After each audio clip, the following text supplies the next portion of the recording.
Where it doesn't work?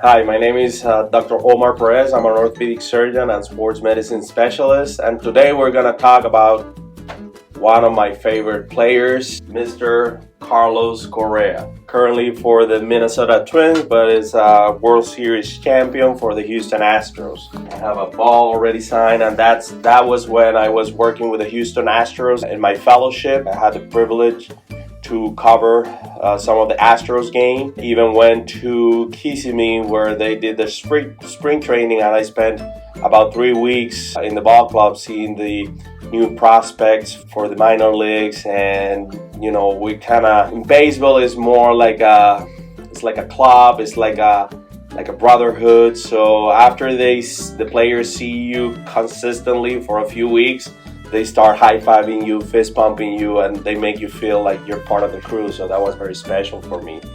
Another reason why he's one of my favorite players is because he's my homeboy. He's from south part of Puerto Rico, Santa Isabel. The reason we're talking about him is because he recently went into the free agency. He went from the Houston Astros to the Minnesota Twins, and now in the free agency he was offered a big contract, long-term contract. I believe it was 12, 13 years with San Francisco Giants for over $300 million. However, during the physical examination, something happened along the way that the Giants didn't went through the deal because Correa had an injury in 2014 when he was 19 years old.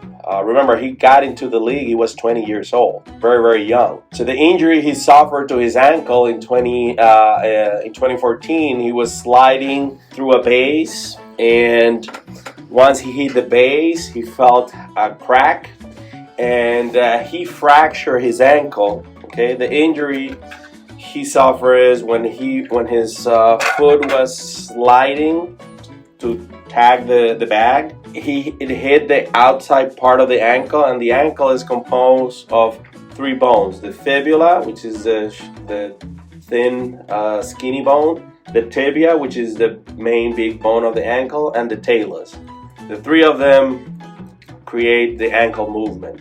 So this movement and the impact created a crack on Correa's bone, so he fractured what we call the lateral malleolus, and he needed to have a plate and screw placed. And also these 2 bones, when it cracked, it kind of separated. Perhaps you can see a little bit of movement. If these 2 bones separate, then you need to repair them by passing, as you can see here, there's a rope that's tying the fibula to the tibia, and then you pass that rope and tie them together so this membrane that is here heals.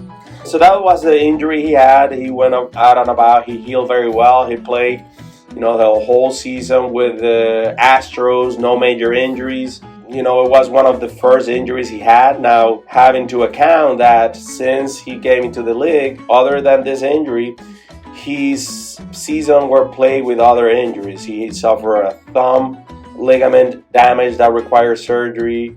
Then he had back injuries, and he had a rib injury on the oblique. So all along his career, he's been known for being a great player, defensive player, offensive player.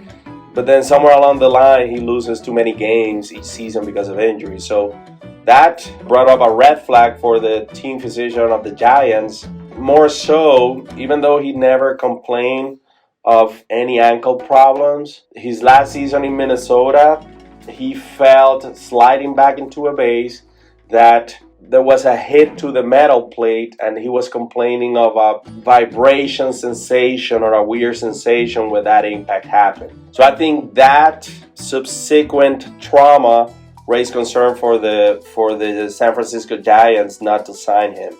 The bone heals very well. You have a broken bone, you put a plate and screw. Once the bone heals, the bone is even stronger than before it breaks. Okay? So I don't think the concern was about a broken bone. If anything, the concern should have been about that ligament that had to be reconstructed. But there was no reason for concern really, because he played all his season without any problems. Now, long term, an ankle fracture can cause post-traumatic arthritis, meaning wear and tear of the ankle over the years. But that's not something that happens in a span of 8 years, which is the time frame he's been in the league. That can happen in 20 years. Now, the Giants were negotiating a 13-year deal. That's probably the issue. They didn't want to commit to a long term when Carlos will be way into his mid-30s. What if halfway through the contract he starts complaining of ankle pain because of arthritis, and then he starts losing games because of that issue? I think that's the term of the contract, which was 13 years. It's what triggered the decision of not signing.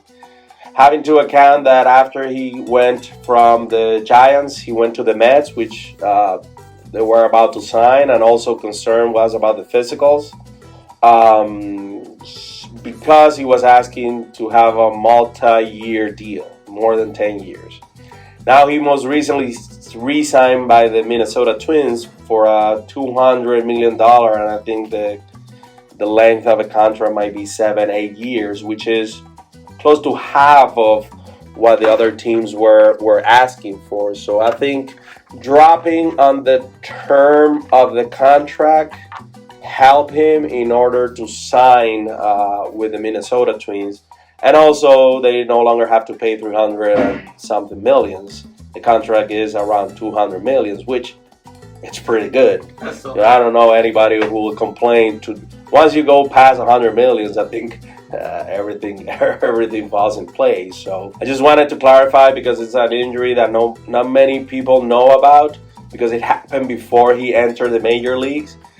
But just know that when there's a big bucks on the line, every little injury can cost you. So thank God my buddy has a home now.